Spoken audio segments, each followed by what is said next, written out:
সুপ্রিয় দর্শক, অসংখ্য প্রীতি ও শুভেচ্ছা নিন। আমি শহীদুল ইসলাম। প্রিয় দর্শক, আজকে যে বিষয়টি নিয়ে কথা বলতে চাচ্ছি, ৭১-এর ভূমিকার জন্য একবারও ক্ষমা চাইলেন না জামাত ইসলামীকে উদ্দেশ্য করে সংসদে মির্জা ফখরুল ইসলাম আলমগীর। ১৯৭১ সালে মুক্তিযুদ্ধের সময়কার ভূমিকার জন্য জাতির কাছে ক্ষমা না চাওয়ায় জামাতের সমালোচনা করেছেন স্থানীয় সরকার ও পল্লী উন্নয়ন মন্ত্রী ও সমবায় মন্ত্রী মির্জা ফখরুল ইসলাম আলমগীর। একই সঙ্গে নবীন রাজনৈতিক দল এনসিপিকে অতীতের কোনো স্টিগমা বা কলঙ্ক বহন না করে আরও স্পষ্ট রাজনৈতিক অবস্থান নেওয়ার আহ্বান জানিয়েছেন তিনি। রোববার ২৮ জুন জাতীয় সংসদের ২০২৬-২৭ অর্থবছরের প্রস্তাবিত বাজেটের উপর সাধারণ আলোচনায় অংশ নিয়ে এসব কথা বলেন স্থানীয় সরকার, পল্লী উন্নয়ন ও সমবায় মন্ত্রী মির্জা ফখরুল ইসলাম আলমগীর। ভবিষ্যতে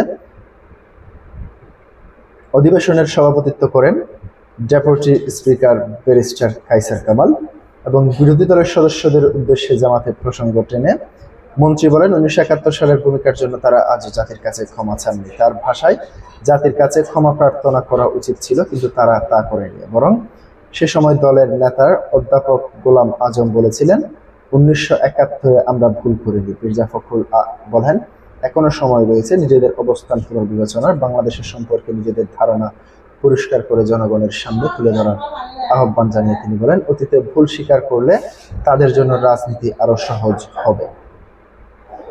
এ সময় নবীন রাজনৈতিক দল এনসিপির সংসদীয় কার্যক্রমের প্রশংসা করেন মন্ত্রী। তিনি বলেন, তরুণ সদস্যরা সংসদে ভালো পারফরমেন্স দেখাচ্ছেন, যা তাদের আন্দোলিত করছে। তবে তিনি আশা প্রকাশ করেন দলটির ভবিষ্যতে আরও স্পষ্ট রাজনৈতিক অবস্থান গ্রহণ করবে এবং বাংলাদেশের অস্তিত্বকে স্বীকারকারী কারো অতীতের স্টিগমা বা কলঙ্ক যেন তাদের অস্বীকারী কোনো অতীতের স্টিগমা কিংবা কলঙ্ক যেন তাদের বহন করতে না হয়। এনসিপির ভবিষ্যতের সফলতাও কামনা করেন তিনি।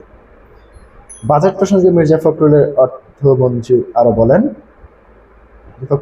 অর্থমন্ত্রী আমির খসরু মাহমুদ চৌধুরী রিকভারি, রেস্টোরেশন এবং রিকনস্ট্রাকশন এর ৩টি ভিত্তিতে সামনে রেখে বাজেট প্রণয়ন করেছেন। সরকারের লক্ষ্য আগামী ১ বছরের অর্থনীতিকে স্থিতিশীল করা, ৩ বছরের মধ্যে জাতীয় সংস্কার বাস্তবায়ন এবং ৫ বছরের মধ্যে অবকাঠামোগত রূপান্তর সম্পন্ন করা।